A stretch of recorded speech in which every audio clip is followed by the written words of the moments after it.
નમસ્તે વિદ્યાર્થી મિત્રો. છેલ્લે ગયા પીરિયડમાં આપણે બે લેક્ચર અગાઉ 8મું ચેપ્ટર શરૂ કરેલું. કોષ જીવનનું એકમ અથવા તો સજીવનું એકમ છે.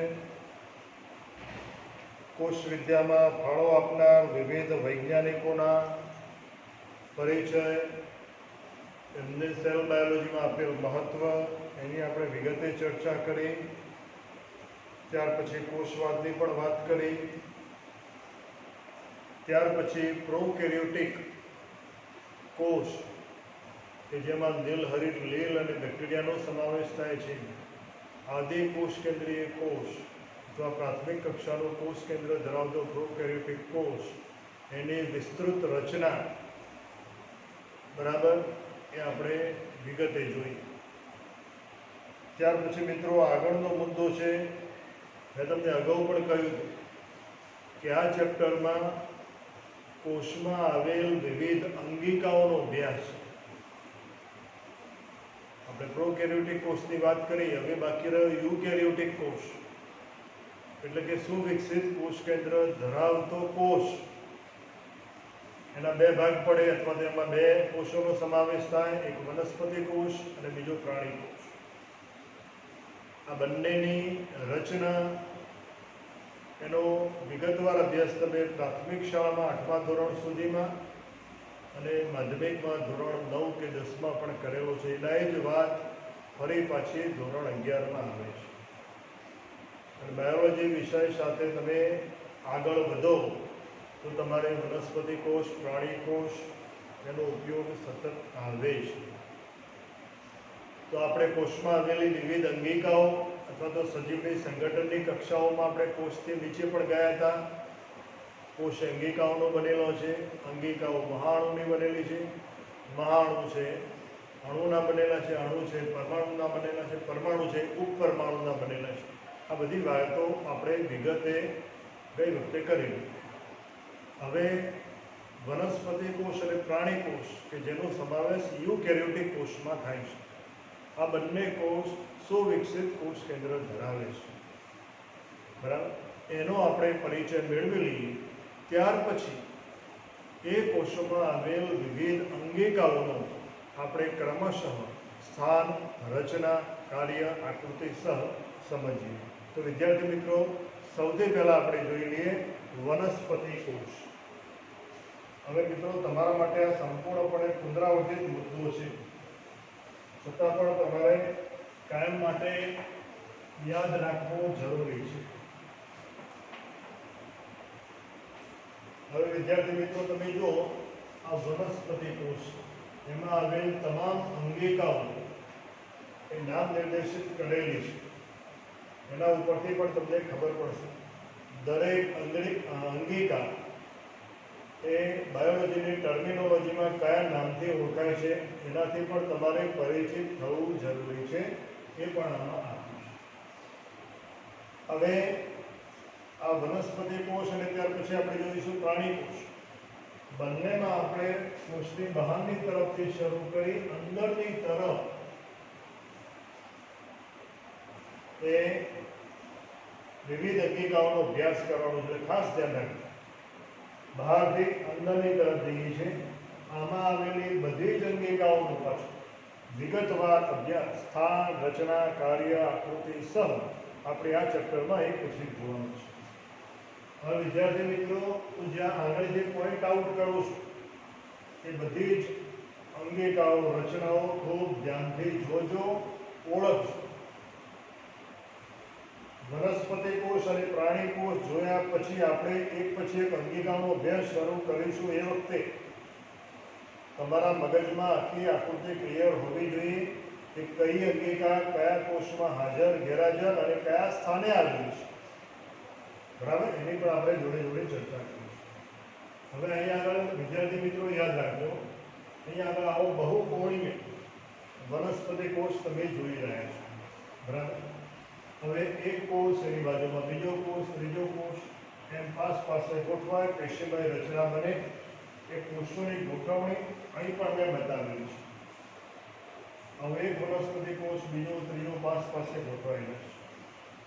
હવે વનસ્પતિ કોષની વિશેષતા તો એમાં સૌથી બહારની બાજુ એટલે અહીંયા આગળ જે વાદળી રંગથી અહીંનો પોઈન્ટ આઉટ કરેલું છે સેલ વોલ કોષ દિવાલ બતાવી છે, જે સેલ્યુલોઝ પેક્ટિન કે અન્ય દ્રવ્યોથી મિશ્રિત પડે સેલ્યુલોઝ પેન બરાબર એની બનેલી હોય વાદળી રંગથી બતાવી છે. એની બાજુમાં આવેલો બીજો કોષ મધ્યપટલ દ્વારા જોડાયેલો બરાબર.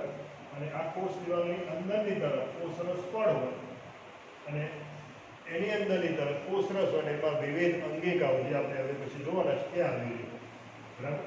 પાસેના બે કોષોને વચ્ચે મધ્યપડ કોષ દિવાલ એને સાંકળતા કોષરસના તંતુ આવેલા હોય પ્લાઝ્મોડેસ્માટા કહેવાય. અહીંયા બધું દર્શાવેલું છે બરાબર. તો આ રીતે પાસે કોષો બતાવેલા ગોઠવાયેલા હોય એવો એક કોષ અહીં છે. એટલે આ જ આકૃતિ અહીંયા આગળ તમે જુઓ તો અહીંયા આગળ જે બતાવેલું છે શું છે મધ્યપટલ છે બરાબર. એ મધ્યપટલ છે. પછી બાજુમાં આવેલ કોષ માટે આ એની કોષ દિવાલ બની છે, બીજો કોષ અહીંયા આવશે બરાબર. અને આપણે આમ દર્શાવવું હોય તો દર્શાવીશું. આ બીજો થઈ ગયો બરાબર. અહીંયા આ ત્રીજો થઈ ગયો, અહીંયા આમ આ ચોથો થઈ ગયો. એવી રીતે પાસે બધા કોષો ગોઠવાયેલા છે બરાબર. ટૂંકમાં આ જે તમને ડોટ લાઈન જોવા મળે છે એ મધ્યપટલ મિડલ લેયર કહેવાય બરાબર છે.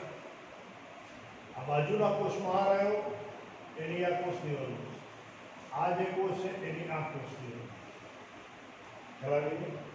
એટલે વનસ્પતિ કોષમાં આવેલ સૌથી બહારની બાજુનું રક્ષણાત્મક આવરણ જે સેલ્યુલોઝનું પેક્ટિનનું અને કેટલીક વાર અન્ય દ્રવ્યોનું પણ બનેલું હોય એ રક્ષણાત્મક આવરણ જેને કોષ દિવાલ તરીકે ઓળખવામાં આવે.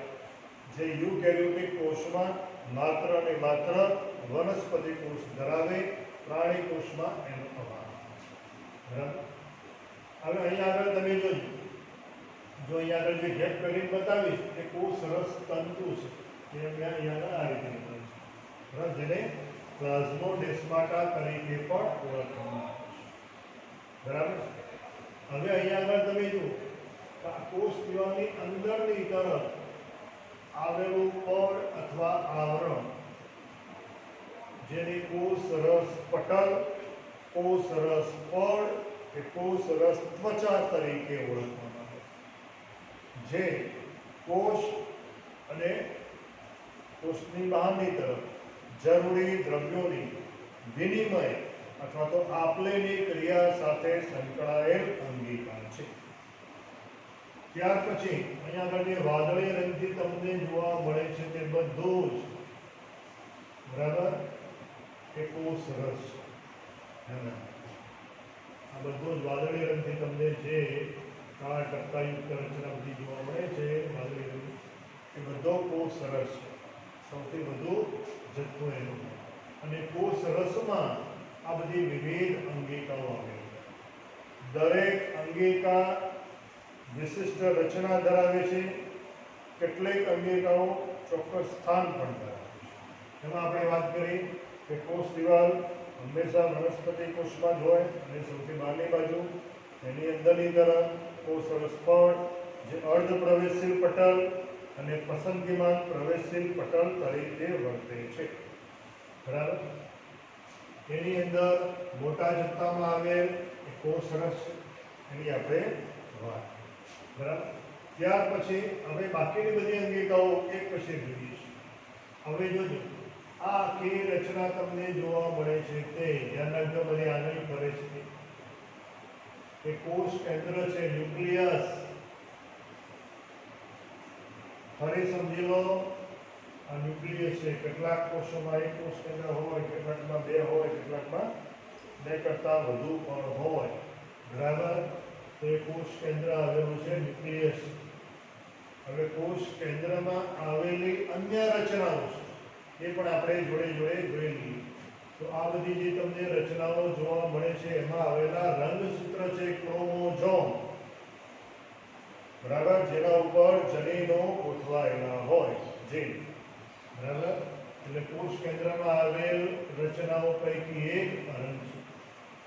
બીજી જે રચના આમાં જોવા મળે છે એ કોષ કેન્દ્રિકા, ન્યુક્લિયોલસ. ન્યુક્લિયસ એટલે કોષ કેન્દ્ર, ન્યુક્લિઓલસ એટલે કોષ કેન્દ્રિકા, એ પણ કોષ કેન્દ્રમાં આવેલી રચના. બરાબર. તો અહીંયા આગળ તમારે કોષ કેન્દ્રની અંદર આવેલી રચનામાં રંગસૂત્ર અને કોષ કેન્દ્રિકા બે હોય. બરાબર.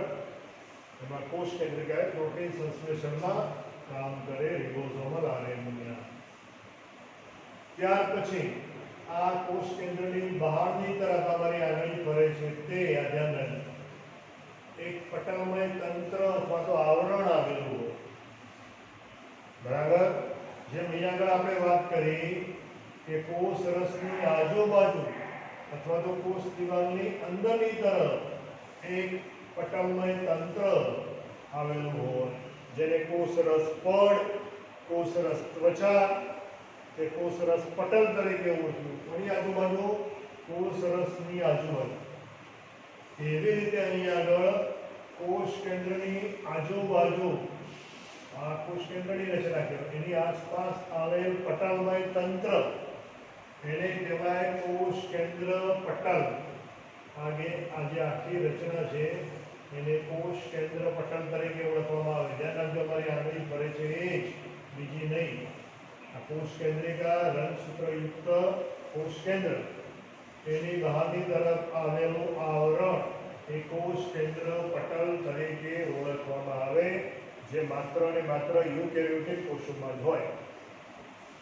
હવે આપણે કોષ રસ પડની જે વાત કરતા હતા, એ કોષ રસ પડ એ કોષ રસ અને બહારના પર્યાવરણ વચ્ચે જરૂરી દ્રવ્યોની આપલેનું કામ કરતું.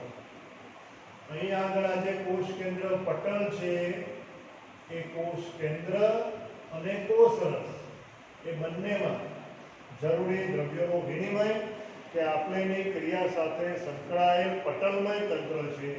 માટે એમાં થોડા થોડા અંતરે નાના મોટા કદના છિદ્રો આવેલા છે જેને કોષ કેન્દ્રનું છિદ્ર કહેવાય. આ બધા જોઈ શકો છો તમે. ખ્યાલ આવ્યો? એટલે પ્રોટીન સંશ્લેષણ માટે જરૂરી દ્રવ્યો કોષ કેન્દ્રમાંથી કોષ રસમાં, કોષ રસમાંથી કોષ કેન્દ્રમાં આપલે કરવાની હોય, એટલા માટે પટલમય તંત્ર તરીકે હોય. બરાબર. હવે અહીં આગળ તમે જો તો કોષ કેન્દ્ર આ પટલ છે. કોષ કેન્દ્ર પટલથી શરૂ કરી અને કોષ રસ પડ સુધી વિસ્તરેલી શાખિત નલિકામય રચના જેને અંતઃકોષ રસજાળ અથવા એન્ડોપ્લાઝમિક રેટિક્યુલમ, જેને ટૂંકમાં ER તરીકે પણ ઓળખવામાં આવે છે. પરીક્ષામાં આવો પ્રશ્ન પૂછાય, વર્ણનો ER, તો તમને ખબર પડવી જોઈએ. એટલે શરૂઆતમાં તમને કહ્યું કે દરેક અંગિકા હોય એનો અંગ્રેજી ટર્મિનોલોજી, બાયોલોજીનો ટર્મિનોલોજી શબ્દ પણ તમે યાદ રાખજો. બરાબર. અહીં ચાર્ટમાં આપેલા છે, હું તમને વાત કરતો જાઉં છું.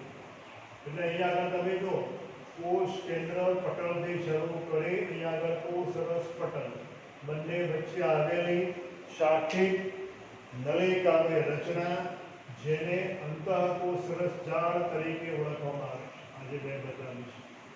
હવે આ બે અહીંયા જ બતાવી છે એટલે કોષમાં અહીંયા જ એવું નહીં માનવાનું. અહીં પણ હોઈ શકે, અહીં પણ હોઈ શકે, અહીં પણ હોઈ શકે, અહીં પણ હોઈ શકે, અહીંથી અહીં સુધીનું, અહીંથી અહીં સુધીનું, અહીંથી અહીં સુધીનું. મેં તમને સ્થાન કહ્યું કોષ રસ પડથી શરૂ કરી કોષ કેન્દ્ર પટલ તરફ, કોષ કેન્દ્ર પટલથી કોષ રસ પડ તરફ, કોષ કેન્દ્ર પટલથી કોષ રસ પડ તરફ શાખિત નલિકામય રચના. બરાબર. જેને અંતઃકોષ રસજાળ અથવા ER કહેવાય. બરાબર.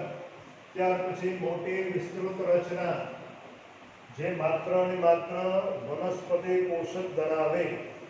અપવાદરૂપ કિસ્સામાં પેરામિશમ જેવા એક કોષીય પ્રજીવ સમુદાયના પ્રાણીઓ પણ ધરાવે આકુંચક રચના.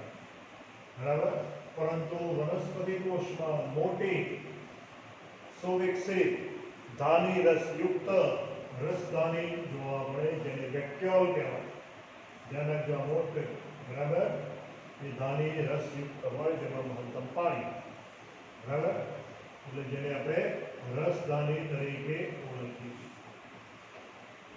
અહીં જો કોષરસ દિવાલ લખી છે, એ જ કોષરસ પડ, એ જ કોષરસ પટલ, એ જ કોષરસ ત્વચા, પ્લાઝ્મા મેમ્બ્રેન, બરાબર. હવે આ રસદાની છે, એ રસદાનીની આજુબાજુ આવેલું પટલ, આખી રચના રસદાની વેક્યુલ, તેની બહારની તરફ આવેલી પટલમય રચના તેને રસદાની પટલ કહેવાય. કોષરસની આજુબાજુ આવેલ પટલમય તંત્ર, કોષરસ પડ, કોષરસ દિવાલ, કોષરસ ત્વચા, કોષરસ પટલ વગેરે. કોષ કેન્દ્રની આજુબાજુ આવેલ પટલમય રચના, કોષ કેન્દ્ર પટલ. ધ્યાન રાખજો, બરાબર. એટલા શબ્દો બરાબર યાદ રાખજો.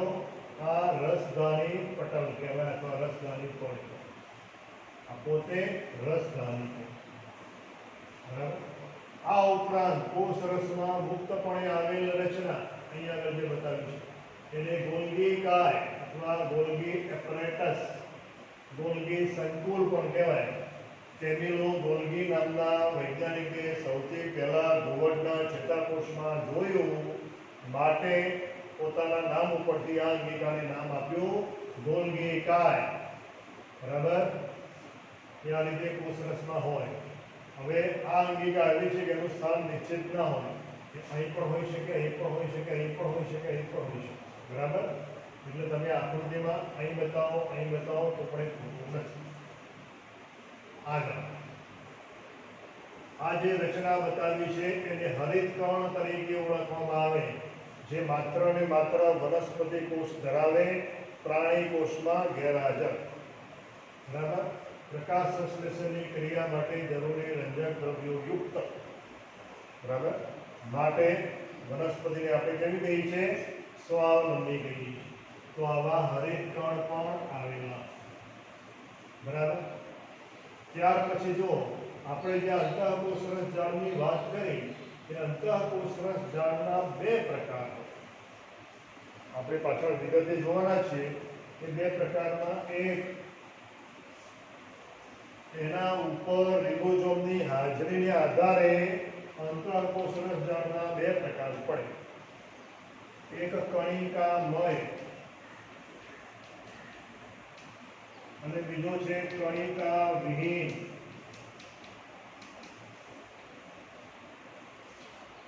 વિદ્યાર્થી મિત્રો, બે પ્રકાર પડે ઈયાના.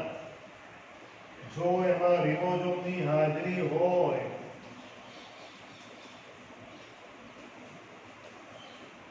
તો એ કણિકામય કહેવાય.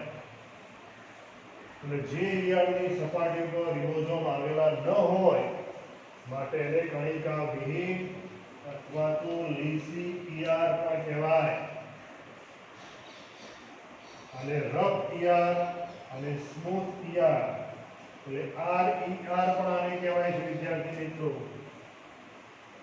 અને એસ ઈઆર પણ કહેવાય. બરાબર, શબ્દો યાદ રાખજો, પરીક્ષામાં આને હાઇલાઇટ કરીને પણ પૂછી શકે. Rough endoplasmic reticulum, smooth endoplasmic reticulum, બરાબર. જે ઈયાળની સપાટી ઉપર, દાખલા તરીકે ઈયાળની સપાટી આવી, નલિકામય રચના, બરાબર, એની સપાટી ઉપર આવી રીતે આમ રિબોઝોમ ગોઠવાયેલા હોય, બરાબર. તો આ ઈયાળની સપાટી સ્પર્શે કેવી લાગે? રફ લાગે, કણિકા યુક્ત લાગે, કણિકામય લાગે, એટલે એને કહેવાય કણિકામય. ખ્યાલ? શને આધારે આપણે કહ્યું? એના ઉપર રિબોઝોમ ગોઠવાયેલા છે માટે.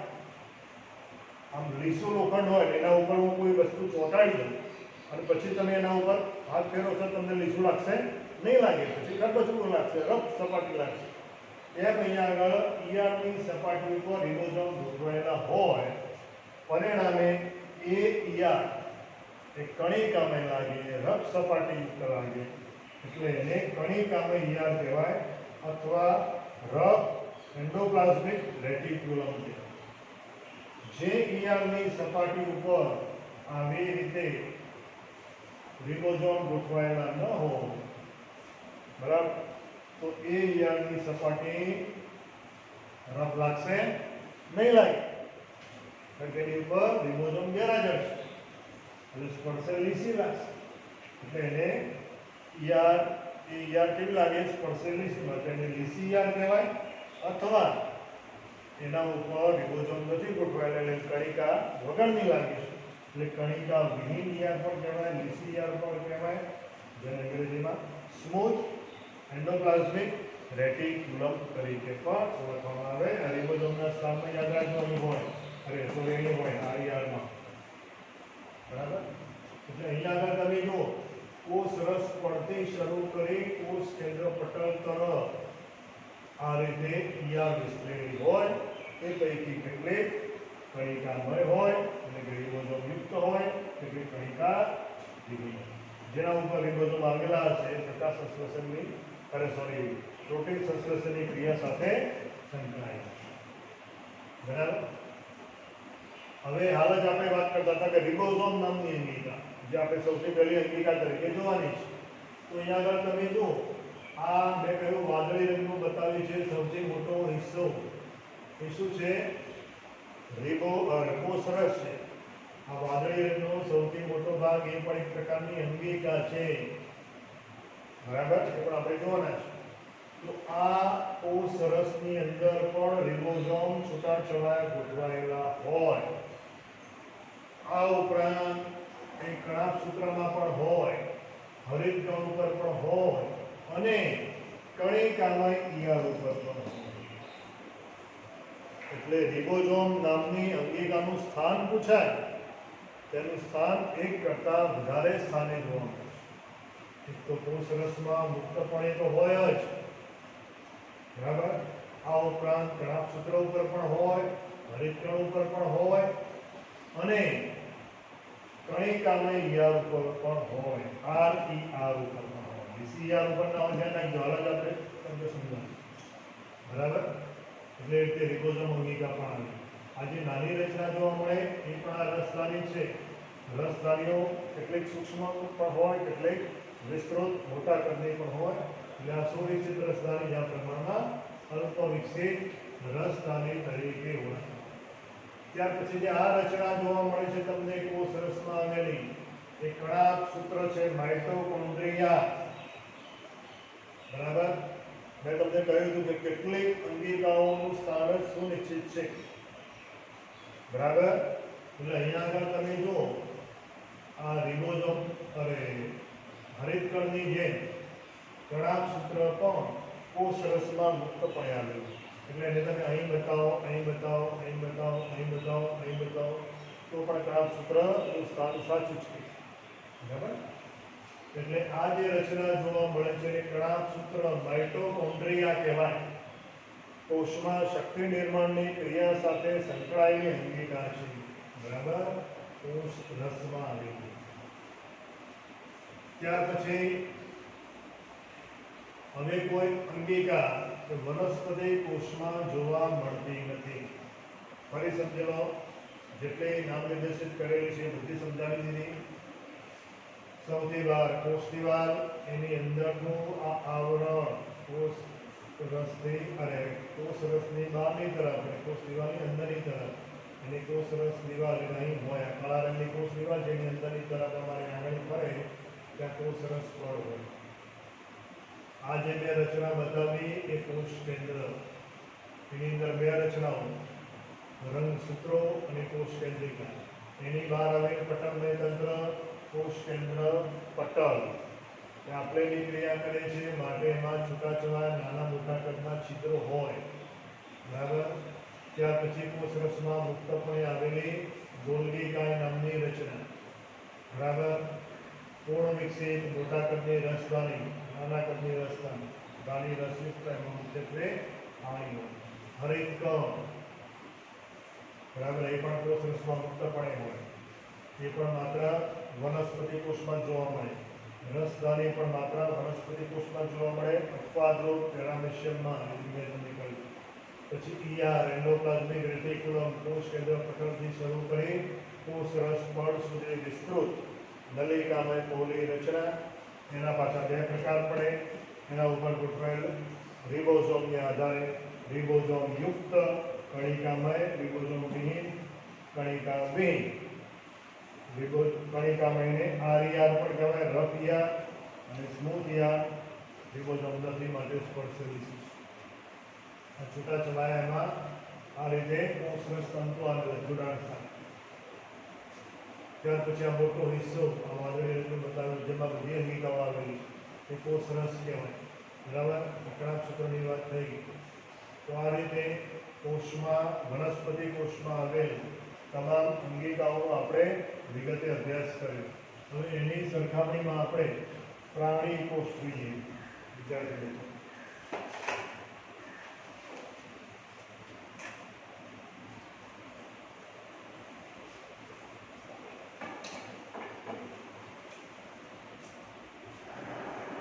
હવે જોડે જોડે તમને તફાવત પણ ખબર પડવી જોઈએ કે કયા કોષમાં કઈ અંગિકા હાજર ગેરહાજર. એનિમલ સેલ છે, લાક્ષણિક પ્રાણી કોષ. કે પ્રોકેરિયોટિક કોષની સાપેક્ષમાં મહત્તમ અંગિકાઓ આ બંનેમાં જોવા મળે છે. વનસ્પતિ કોષની લાક્ષણિક વનસ્પતિ કોષ કહેવાય, પ્રાણી કોષની લાક્ષણિક પ્રાણી કોષ પણ કહેવાય. હવે આમાં પણ આપણે બહારથી શરૂ કરી અંદરની તરફ વિવિધ અંગિકાઓનો અભ્યાસ કરીએ.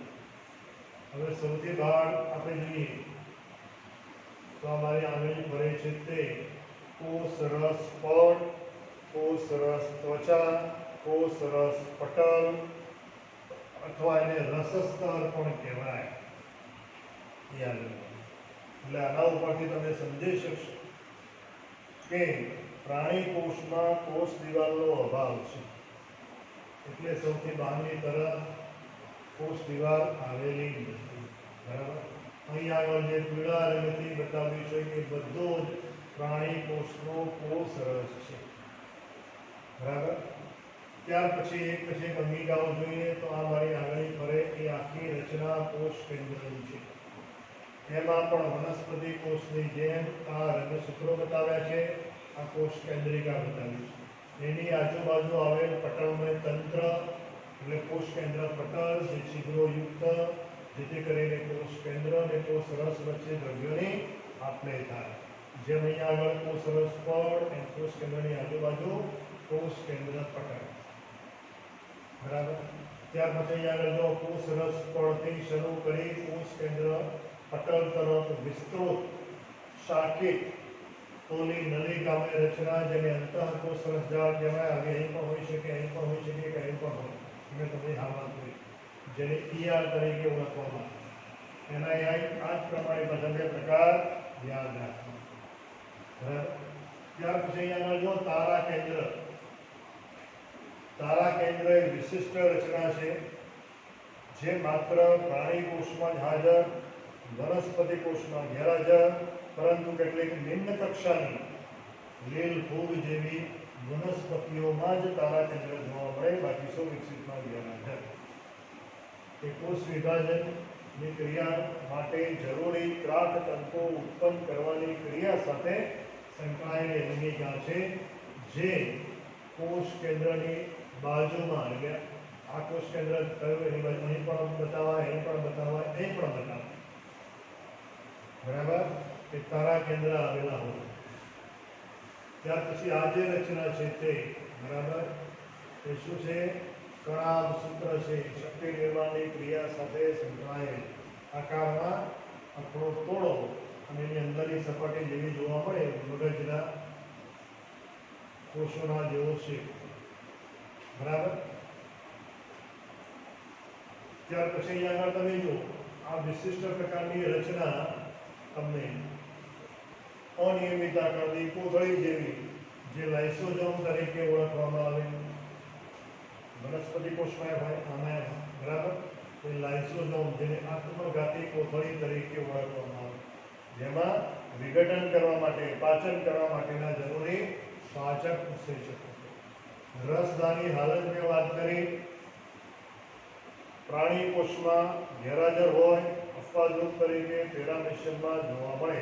બાકી સુવિકસિત પ્રાણીઓમાં રસધાની ગેરહાજર હોય, આટલું તમારે યાદ રાખવું.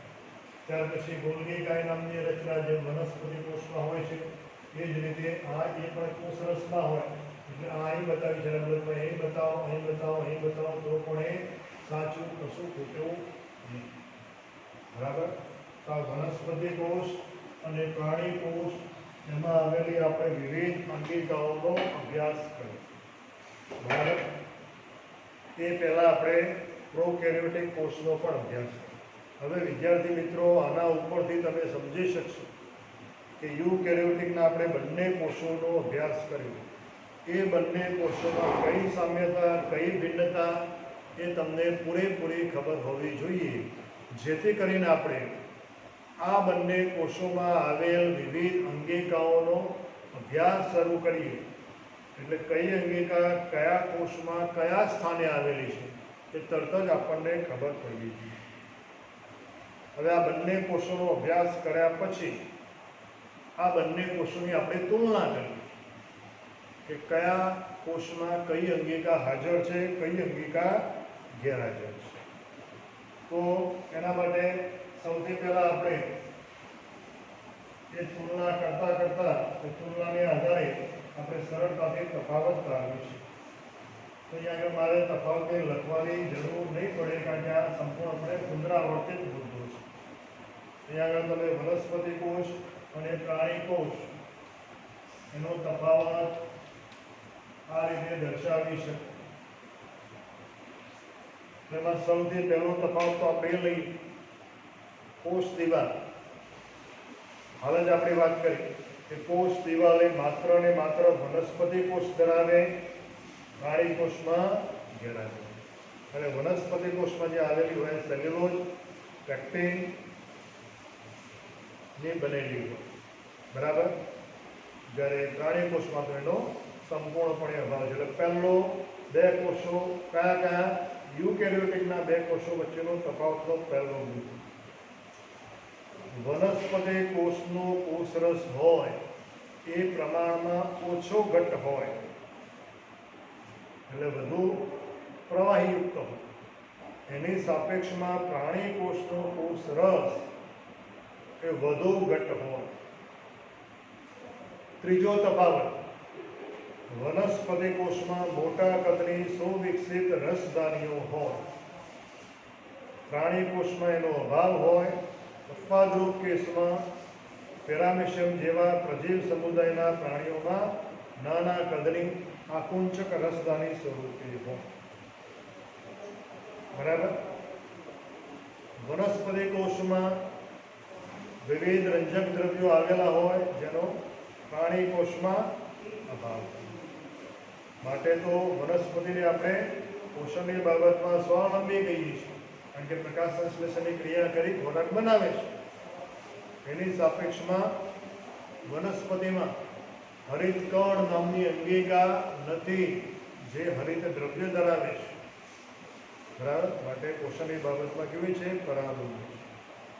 એટલે વનસ્પતિ કોષ હરિતકણ ધરાવે, પ્રાણી કોષમાં હરિતકણની ગેરહાજરી.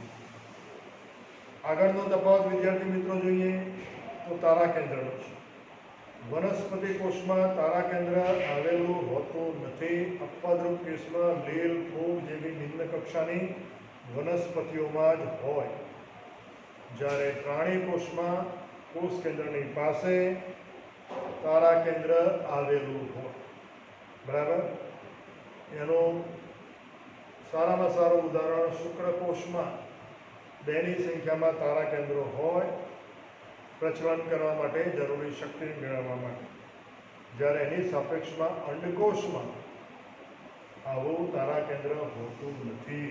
ક્યારેક એવું એસક્યુ કે એમસીક્યુ પૂછાય કે કયા પ્રાણી કોષમાં તારા કેન્દ્ર ગેરહાજર હોય, તો શુક્રકોષમાં 2 હોય છે, અંડકોષમાં ગેરહાજર હોય છે. ધ્યાન રાખજો.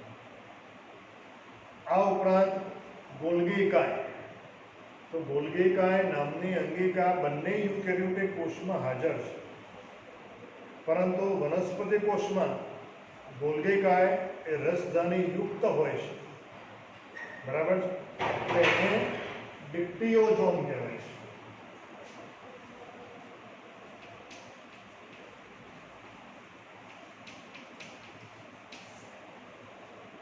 વનસ્પતિ કોષના ગોલ્ગી કાયને અથવા ગોલ્ગી સંકુલને ડિક્ટિયોઝોમ કહેવાય, કારણ કે એમાં ગોલ્ગી કાય એ રસદાની યુક્ત છે, એટલે એને ડિક્ટિયોઝોમ નામથી ઓળખવામાં આવે.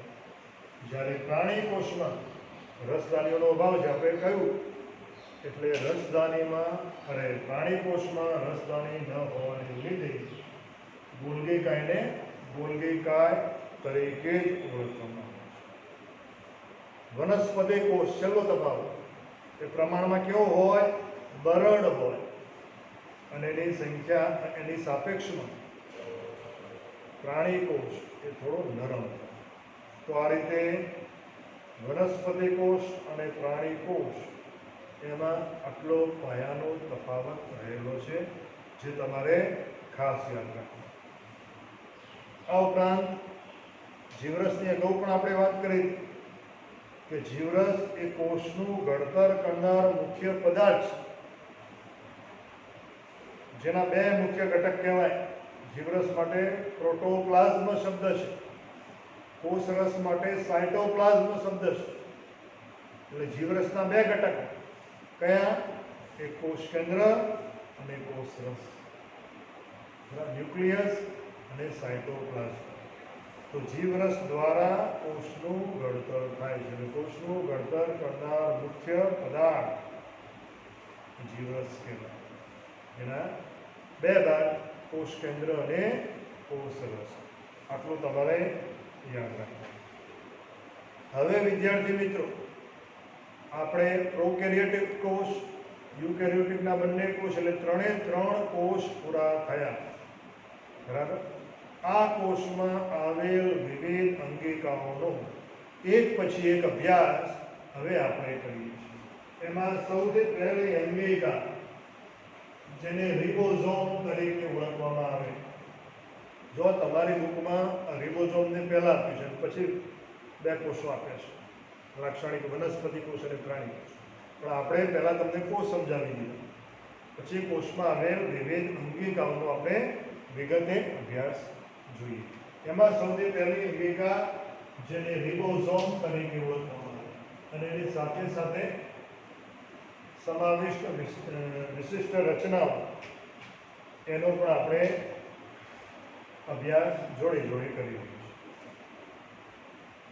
હવે રિબોઝોમ એ મહત્વની અંગિકા છે. ક્યાં આવેલી હોય? વનસ્પતિ કોષની, પ્રાણી કોષમાં. હાલ જ આપણે વાત કરીશું. હવે પહેલા એની પ્રાથમિક માહિતી મેળવી લઈએ કે સૌથી પહેલા 1953માં જ્યોર્જ પેલેડે નામના વૈજ્ઞાનિકે સૌથી પહેલા આ અંગિકા કોષમાં જોઈ અથવા નિરીક્ષણ કરી. એટલે વૈજ્ઞાનિકનું નામ તમારે યાદ રાખવાનું. MCQમાં પૂછાઈ શકે. 1953માં જ્યોર્જ પેલેડે નામના વૈજ્ઞાનિકે સૌથી પહેલા રિબોઝોમનું કોષમાં નિરીક્ષણ કર્યું. આગળનો મુદ્દો છે સ્થાન. હવે વિદ્યાર્થી મિત્રો જુઓ, આ જ ક્રમમાં આપણે જોઈશું દરેક અંગિકા કયા કોષમાં કયા સ્થાને આવેલી છે, કેવી રચના ધરાવે છે અને એનું કાર્ય શું છે. આકૃતિ સહ આપણે સમજીશું. અતિ સૂક્ષ્મ રચનાઓ પૈકીની એક રચના રિબોઝોમ છે, અને પટલ વિહીન અંગિકા છે. એટલે અતિ સૂક્ષ્મ રચના છે, જેનું નિરીક્ષણ માત્ર ને માત્ર ઇલેક્ટ્રોન માઇક્રોસ્કોપથી જ શક્ય બને, માટે એની આકૃતિ નથી. બરાબર? હવે એનું સ્થાન વિદ્યાર્થી મિત્રો, તો હાલ જ આપણે બંને કોષો જોઈએ. તો રિબોઝોમ નામની અંગિકા પ્રોકેરિયોટિક કોષમાં અને યુકેરિયોટિકના બંને કોષમાં આવેલી. કયા સ્થાને હશે? તો સૌથી પહેલું એનું સ્થાન કયું? કોષરસમાં મુક્તપણે એક. બીજું, કણાભસૂત્રમાં પણ આવેલી હોય, હરિતકણ ઉપર પણ આવેલી હોય. ત્રીજી અંગિકા છે એન્ડોપ્લાઝમિક રેટિક્યુલમ, અંતઃકોષરસ જાળ ઉપર પણ આવેલી હોય. પરંતુ અંતઃકોષરસ જાળના બે પ્રકાર છે, બંને ઉપર નહીં હોય. આના આધારે તો બે પ્રકાર પડે. હાલ જ આપણે જોયું. કઈ ઈઆર ઉપર હશે? માત્ર ને માત્ર કણિકામય ઈઆર ઉપર જોવાનું. બરાબર? એટલે કણિકામાં ER એમ લખવાનું. એટલે એનું સ્થાન ક્યાં?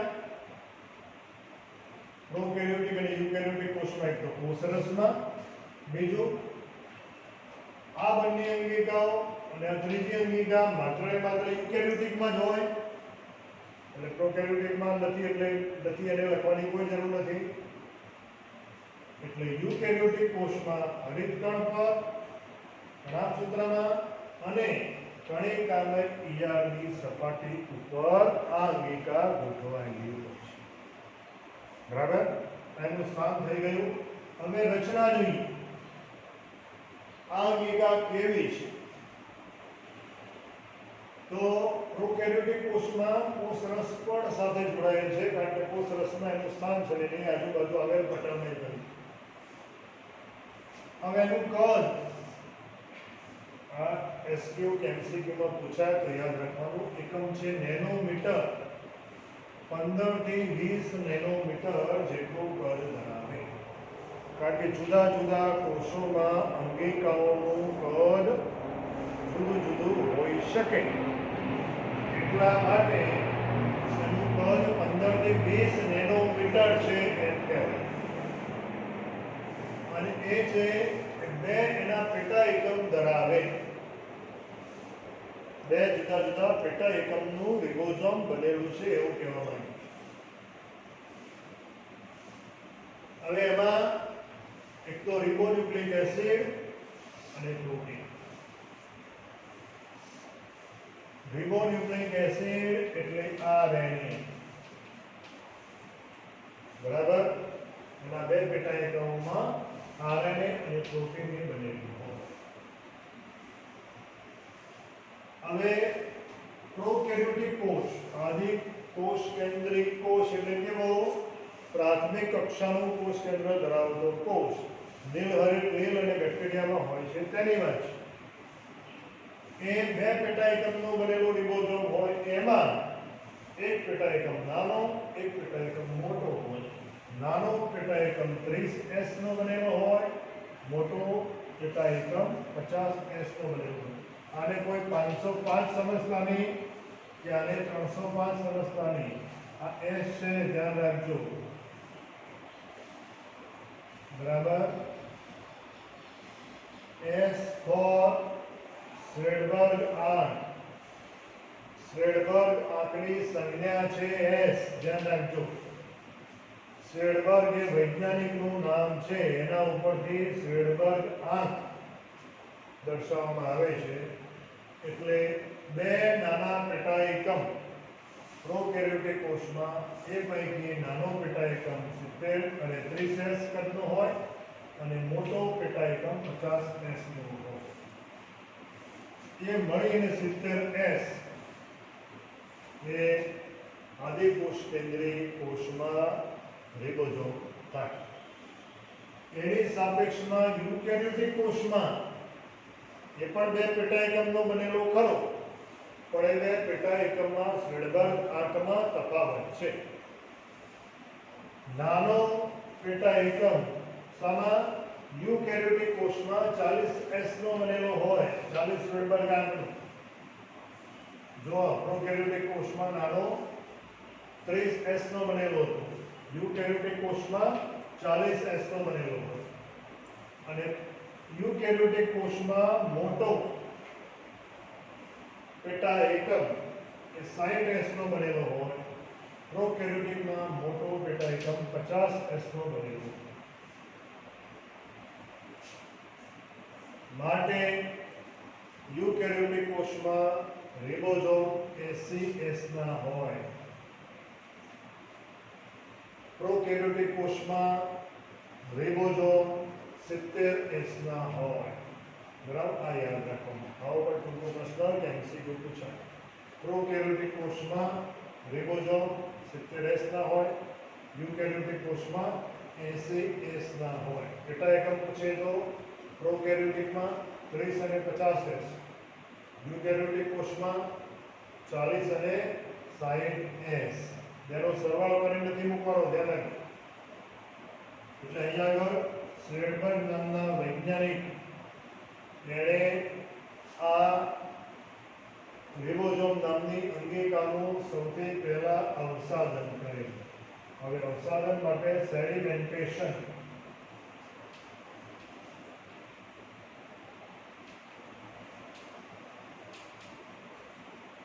શબ્દ વપરાય છે, જે તમારા ધોરણ 12 માં આવશે.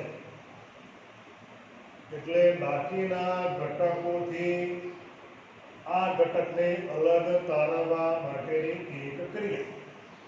દાખલા તરીકે ગંદા પાણીમાં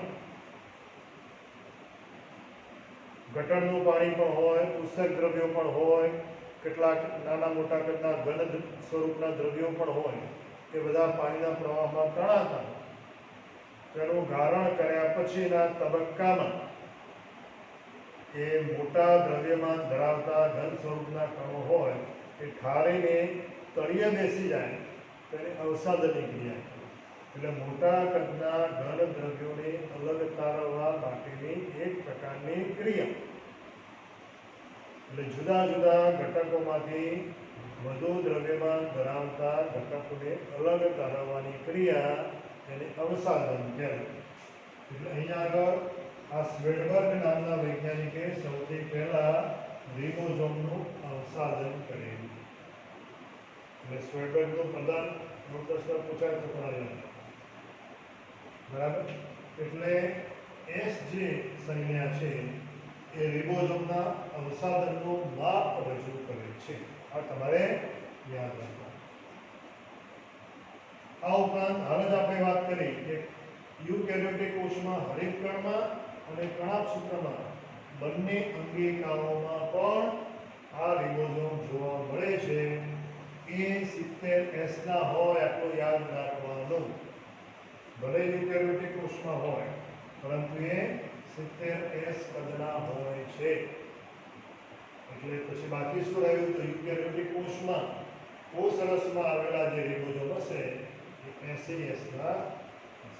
અને આની વિશેષતા એ છે કે અન્ય કેટલીક અંગિકાઓ, દાખલા તરીકે કણાભસૂત્ર, કોષરસ પડ, કોષ કેન્દ્ર પટલ, બરાબર, હરિતકણ જેવી અંગિકાઓ કેવી કહેવાય? પટલથી આવૃત, એટલે પટલમય અંગિકાઓ કહેવાય. એની સાપેક્ષમાં રિબોઝોમ એ પટલ વગરની અંગિકા છે. આટલું તમારે યાદ રાખવું. રિબોઝોમનો છેલ્લો મુદ્દો એનું કાર્ય. જો આપણે તમને કહ્યું કે આપણે આ જ ક્રમમાં આગળ વધીશું. હવે રિબોઝોમ અંગિકા એકદમ સૂક્ષ્મ કદની છે, જેનું નિરીક્ષણ માત્ર અને માત્ર ઇલેક્ટ્રોન માઇક્રોસ્કોપની મદદથી જ થઈ શકે. છતાં પણ કાર્ય બહુ જ મોટું કરે છે. અને કાર્ય કયું? પ્રોટીન સંશ્લેષણ. એનું અગત્યનું કાર્ય કયું? પ્રોટીન સંશ્લેષણ, પ્રોટીન સિન્થેસિસ. એટલે પ્રોટીન બનાવવાની અગત્યની ક્રિયા સાથે આ અંગિકા સંકળાયેલી છે. એ તમારે યાદ રાખવાનું. બરાબર. તો અહીંયા આગળ વિદ્યાર્થી મિત્રો રિબોઝોમ અંગિકા પૂરી થઈ. એની સાથે કેટલીક સૂક્ષ્મ કાય રચનાઓ આવેલી. સૂક્ષ્મ એટલે માઇક્રો, અતિ નાની. કાય એટલે બી, નાના કદની રચનાઓ જે કોષમાં આવેલી હોય તેની વાત છે. એમાં આ સૂક્ષ્મ કાય કોને કહેવામાં આવે? તો સૌથી પહેલા એની વ્યાખ્યા સમજી લઈએ કે પ્રોકેરિયોટિક કોષમાં આરક્ષિત દ્રવ્યો હોય એ સૂક્ષ્મ કાય સ્વરૂપે જમા થયેલા હોય. આરક્ષિત દ્રવ્યો એટલે અનામત સ્વરૂપે સંચય પામેલા હોય, રક્ષિત થયેલા હોય. એટલે પ્રોકેરિયોટિક સજીવોમાં કેટલાક દ્રવ્યો એ સૂક્ષ્મ કાય રચના સ્વરૂપે સંગ્રહાયેલા હોય. કહેવાનો મતલબ એ છે પણ આમાં પ્રોકેરિયોટિક સજીવોમાં હોય. અને આવી જે રચનાઓ હોય છે સૂક્ષ્મ કાય અતિ નાના કદની, એની આજુબાજુ કોઈ પણ પટલમય તંત્ર હોતું નથી. એટલે કોઈ આ જે સૂક્ષ્મ કાય રચનાઓ છે કે જે સંચિત દ્રવ્યો સ્વરૂપે પ્રોકેરિયોટિક કોષમાં આવેલી છે, એની આજુબાજુ કોઈ પટલ કે આવરણ હોતું નથી. કહેવાનો મતલબ એ છે. અને એ આરક્ષિત દ્રવ્યો જે સંચય પામેલા હોય એ કોષ રસમાં મુક્તપણે વિતરણ પામતા હશે. કયા કોષની વાત છે? માત્ર ને માત્ર પ્રોકેરિયોટિક કોષની વાત છે. અને એવી કઈ હોય તો પહેલી બાબત આવશે ફોસ્ફેટ યુક્ત કણિકાઓ. બીજું છે સિયોફાઇસિન કણિકાઓ. સિયોફાઇસિન વર્ગનું નામ છે નીલહરિત. એટલે એક તો ફોસ્ફેટ કણિકાઓ હોય, આ ઉપરાંત સિયોફાઇસિન કણિકાઓ પણ હોય. ત્રીજી ગ્લાયકોજન કણિકાઓ પણ હોય જે પોલિસેકેરાઇડથી બનેલી. એટલે સૂક્ષ્મકાયની રચનાઓમાં જે સંચિત દ્રવ્યો આવેલા છે એ ત્રણ સ્વરૂપે છે. એક તો ફોસ્ફેટ યુક્ત, સિયોફાઇસિન યુક્ત અને ગ્લાયકોજન સ્વરૂપે આવેલી. બરાબર. આ ઉપરાંત હવે વાત કરીએ પ્રોકેરિયોટિક કોષમાં. એટલે પ્રોકેરિયોટિક કોષમાં કયા કયા સંયોગોનો સમાવેશ થાય? નીલહરિત લીલ અને બેક્ટેરિયા. એમાં નીલહરિત લીલ અને પ્રકાશ સંશ્લેષિત જે બેક્ટેરિયા છે, જીવાણુ એટલે બેક્ટેરિયા, એમાં વાયુયુક્ત એટલે વાયુથી ભરેલી, વાયુથી આવૃત રસધાનીઓ પણ જોવા મળે છે. તો આ પ્રોકેરિયોટિક કોષોમાં આવેલી સંચિત દ્રવ્યો સ્વરૂપની રચના છે કે જેની આજુબાજુ કોઈ પણ પ્રકારના પટલ કે આવરણ કે પડથી આવૃત નથી. એને સૂક્ષ્મકાય તરીકે ઓળખવામાં આવે. એના બંધારણીય ઘટક તરીકે આજે હાઇલાઇટ કરેલી છે એટલી હોય. ફોસ્ફેટ યુક્ત કણિકાઓ હોય, સિયોફાઇસિન કણિકાઓ હોય અને ગ્લાયકોજન સ્વરૂપે હોય. બરાબર. પરીક્ષામાં પૂછાઈ શકે કે સૂક્ષ્મકાય રચનાઓના બંધારણીય ઘટકો કયા કયા? તો ફોસ્ફેટ યુક્ત કણિકાઓ, સિયોફાઇસિન કણિકાઓ અને ગ્લાયકોજન કણિકાઓ તરીકે ઓળખવામાં આવે. તો આ પહેલી અંગિકા અહીંયા આગળ પૂરી થઈ. બીજી જે અંગિકા છે, હવે આમાં સાથે સાથે આપણે એક વ્યાખ્યા ક્યારેક પૂછાય છે રિબોઝોમ. પોલિઝોમ અથવા પોલીરિબોઝોમ બંને એક જ શબ્દો છે. એની વ્યાખ્યા પોલિઝોમ અથવા પોલીરિબોઝોમ. પોલી મીન્સ મેની, ઘણા, અને રિબોઝોમ તે અંગિકા આપણે હાલ જોયું. હવે અહીંયા આગળ એની વ્યાખ્યામાં શું આવે? મેસેન્જર આરએનએ ની વાત છે. તમે 12મા ધોરણમાં આરએનએ ના 3 પ્રકાર ભણશો. પહેલું મેસેન્જર આરએનએ એટલે સંદેશક આરએનએ, બીજા વાહક આરએનએ એટલે ટ્રાન્સફર આરએનએ અને ત્રીજા રિબોઝોમલ આરએનએ એટલે સ્મોલ આર આરએનએ. આ 3 આરએનએ પૈકીનો પહેલો આરએનએ મેસેન્જર આરએનએ, જેને સ્મોલ એમ આરએનએ કહેવાય, એના ઉપર એક કરતાં વધારે રિબોઝોમ ગોઠવાય. હવે એક કરતાં વધારે રિબોઝોમ એટલે શું? કયો શબ્દ વપરાય? એને પોલી. બે નથી, બે હોય તો ડાય વપરાય, 3 હોય તો ટ્રાય વપરાય. પણ એક કરતાં વધુ સંખ્યામાં રિબોઝોમ એ મેસેન્જર આરએનએ ઉપર ગોઠવાતા બનતી રચના એને પોલિઝોમ અથવા પોલીરિબોઝોમ તરીકે ઓળખવામાં આવે છે. બરાબર. ત્યાર પછીની બીજી મહત્વની અંગિકા છે. એ બીજી અંગિકા એ પરીક્ષામાં ખાસ પૂછાશે. તમારે ખાસ એ તૈયાર કરવાની છે. પરીક્ષા માટે સૌથી મહત્વની અંગિકાઓ પૈકીની એ છે. બરાબર. હવે એની આકૃતિ મેં બોર્ડ ઉપર દોરીશ. આ ખાસ તૈયાર કરજો, પરીક્ષામાં અચૂક હશે. અને એ અંગિકાનું નામ છે કોષરસ પડ.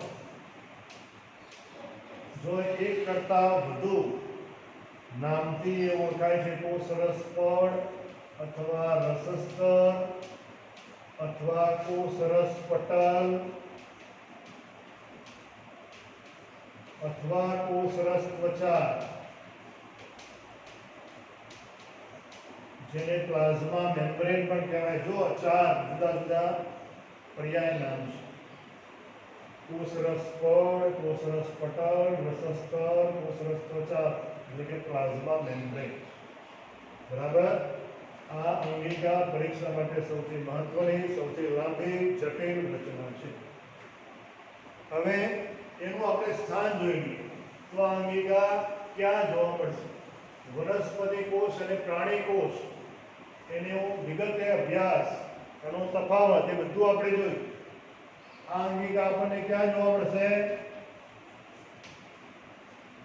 તો પહેલી વાત તો એ કે આ પ્રોકેરિયોટિકમાં હાજર, યુકેરિયોટિકના બંને કોષમાં પણ હાજર. એટલે સ્થાનમાં પ્રોકેરિયોટિક અને યુકેરિયોટિક બંને કોષમાં હાજર છે. પણ સ્થાનમાં થોડો ફેરફાર. ત્રણે ત્રણ માટે કોમન સ્થાન લખવું હોય તો શું લખાશે? કોષ રસની આસપાસ.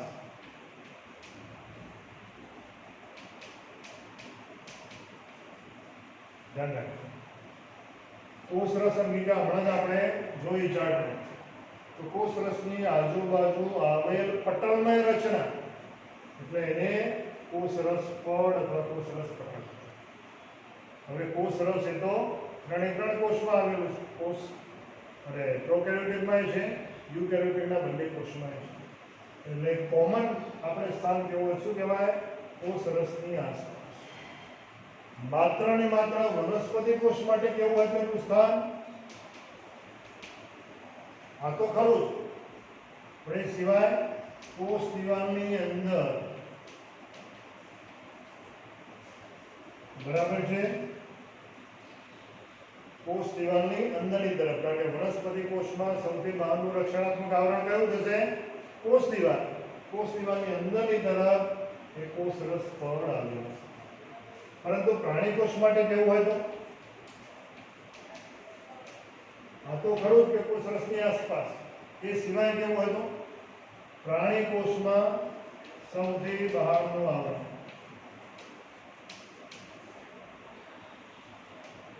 બરાબર? તો આ રીતે આ બધામાંથી કોઈ પણ સ્થાન લખો તો સાચું. બરાબર?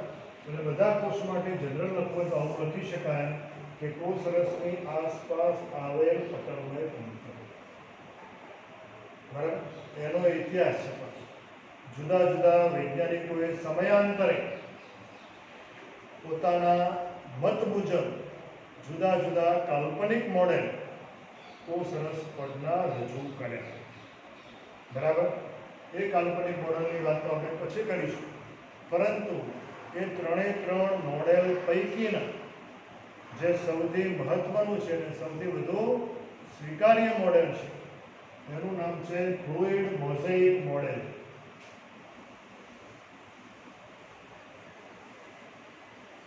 Fluid mosaic model.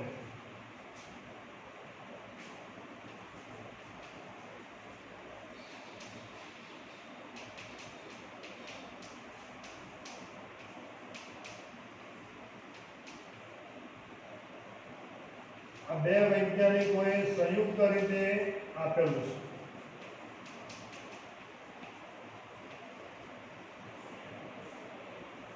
જો મોડેલનું નામ છે ફ્લુઇડ મોઝેઇક મોડેલ, વૈજ્ઞાનિકનું નામ છે સિંગર અને નિકોલસન. આ બે વૈજ્ઞાનિકોએ સંયુક્તપણે કોષ રસ પડનું કાલ્પનિક આધુનિક મોડેલ રજૂ કર્યું જે સર્વ સ્વીકાર્ય બન્યું છે. માટે એ સિલેબસમાં છે. એ પહેલા અન્ય કેટલાક રોબર્ટસન અને બીજા વૈજ્ઞાનિકોએ મોડેલ રજૂ કર્યું પરંતુ એ સર્વ સ્વીકાર્ય બન્યું નહોતું. અહીંયા આગળ જો આકૃતિમાં બતાવેલું છે તો અહીંયા આગળ તમે આકૃતિમાં જોઈ શકો છો કે આ કોષ રસ પડ છે એ શાનું બનેલું છે? તો કોષ રસ પડના મુખ્ય બે ઘટક પ્રોટીન અને લિપિડ. બરાબર? અહીંયા આગળ તમે જોશો તો સંપૂર્ણપણે નામ નિર્દેશન કરેલું છે એટલે તમે સરળતાથી સમજી શકશો. આ બંને બાજુ લિપિડનું આવરણ છે ફોસ્ફોલિપિડ સ્વરૂપે. એટલે અહીંયા આગળ તમને આ લાલ રંગના માથાયુક્ત અને પીળા રંગની પૂંછડી યુક્ત જે ઘટકો બંને તરફ બે હારમાં જોવા મળે છે એ લિપિડ છે. એટલે લિપિડનું દ્વિસ્તરીય આવરણ. એમાં વચ્ચે ઉપરાંત સપાટી ઉપર પ્રોટીન આવેલા છે. એટલે કોષ રસ પડના ફ્લુઇડ મોઝેઇક મોડેલમાં પ્રોટીન અને લિપિડ યુક્ત સ્ત્રી પડી અથવા સ્ત્રીતરીય ત્રણ સ્તરની બને છે. ત્રિસ્તરીય કહેવાય અથવા ત્રિપડી આવરણ યુક્ત રચના છે જેમાં ઉપરની તરફ શીર્ષ યુક્ત રચના જે તમને જોવા મળે છે. બરાબર? અને પૂંછડી યુક્ત રચના જોવા મળે છે એ ફોસ્ફોલિપિડ યુક્ત લિપિડના ઘટકો છે. હવે એના બે છેડા છે. જલ વિતરાગી અને જલાનુરાગી આ શબ્દ સમજો. જલાનુરાગી એટલે જલ એટલે પાણી, પાણી પ્રત્યે અનુરાગ ધરાવતા, પાણી પ્રત્યે આકર્ષણ ધરાવતા, જેને ધ્રુવીય છેડા પણ કહેવાય. એ કઈ તરફ આવેલા? સૌથી બહારની તરફ. જો આ આવરણમાં સૌથી બહારની તરફ અહીં છે, આ આવરણમાં અહીંયા. એટલે સૌથી બહારની તરફ આવેલા પાણી પ્રત્યે આકર્ષણ ધરાવતા જલાનુરાગી છેડા અથવા ધ્રુવીય છેડા. સામ સામે, બરાબર, બહારની તરફ. અને અંદરની તરફ આવેલા સામ સામે. ધ્યાન રાખજો, બહારની તરફ કયા કયા? જલાનુરાગી. આ પણ જલાનુરાગી થશે, આ પણ જલાનુરાગી. ફરી વખત, જ્યારે અંદરની તરફ સામ સામે ગોઠવાયેલા છેડા, જેને શું કહેવાય? જલ વિતરાગી છેડા કહેવાય. પાણી પ્રત્યે અનુરાગ ધરાવતા નથી તેવા, બરાબર, એટલે એને જલ વિતરાગી છેડા. જલાનુરાગી, જલ વિતરાગી છેડા યુક્ત લિપિડની દ્વિસ્તરીય રચના. એમાં વચ્ચે અને સપાટી ઉપર ગોઠવાયેલા પ્રોટીન, બરાબર. આજે તમને વિવિધ આકારના જોવા મળે છે, લંબગોળ, ગોળાકાર, એનાથી થોડા અનિયમિત આકાર ધરાવતા, એ પ્રોટીનના અણુ છે, બરાબર. હવે પ્રોટીન છે એ પાછા જુદા જુદા સ્થાને ગોઠવાયેલા છે. દ્વિસ્તરીય લિપિડના આવરણમાં ગોઠવાયેલા પ્રોટીનના સ્થાનને આધારે એના બે પ્રકાર પડે. જે પ્રોટીન સપાટી ઉપર ગોઠવાયેલા હોય એવા પ્રોટીનને સપાટીય અથવા બહિર્ગત પ્રોટીન તરીકે ઓળખવામાં આવે. હવે સપાટી ઉપર ગોઠવાયેલા છે એટલે એને સરળતાથી દૂર કરી શકાય, કારણ કે મજબૂતીથી ફોસ્ફોલિપિડ સાથે જોડાયેલા નથી. એની સાપેક્ષમાં લિપિડની વચ્ચે ખૂંપેલા, મજબૂતાઈથી જોડાયેલા એવા જે પ્રોટીન છે એને અંતર્ગત પ્રોટીન તરીકે ઓળખવામાં આવે. અંદરની તરફ છે, લિપિડની વચ્ચે, બરાબર, મજબૂતાઈથી જોડાયેલા છે, એટલે એને આપણે સરળતાથી દૂર કરી શકતા નથી. આ ઉપરાંત આ લિપિડમાં કોલેસ્ટ્રોલ પણ હોય છે અને શર્કરા પણ હોય છે. એટલે માત્ર ને માત્ર પ્રોટીન અને પ્રોટીન અને લિપિડ જ નથી હોતા, એ ઉપરાંત શર્કરા પણ હોય છે, લિપિડમાં કોલેસ્ટ્રોલ પણ હોય છે. આવતી વખતે આ કોષરસ પડની પાછી જુદા જુદા વૈજ્ઞાનિકોએ સમયાંતરે આપેલા મોડેલનો ઉલ્લેખ કરી આ રચના તમને ફરી સમજાવીશું, કારણ કે પરીક્ષા માટે બહુ જ અગત્યની છે. અને રચના સમજાવ્યા પછી એ જે મહત્વનું કાર્ય કરે છે, અર્ધ પ્રવેશશીલ પટલ અને પસંદગીમાન પ્રવેશશીલ પટલ તરીકેનું, એની આપણે વાત કરીશું. સક્રિય વહન, નિષ્ક્રિય વહન, સાદું વહન, સાનુકૂલિત વહન વગેરે, બરાબર, એ એના મહત્વના કાર્યો છે. એટલે આ અંગિકાઓ પર આધારિત એક પ્રશ્ન વર્ષ દરમિયાનની કોઈ પણ પરીક્ષામાં 100% પૂછાય છે, માટે ખાસ અગત્યનું છે. એટલે વિદ્યાર્થી મિત્રો, તમે ખાસ તૈયાર કરજો. સમય ઘણો બધો થઈ ગયો છે, બાકીનું આપણે નેક્સ્ટ ટાઈમ જોઈશું.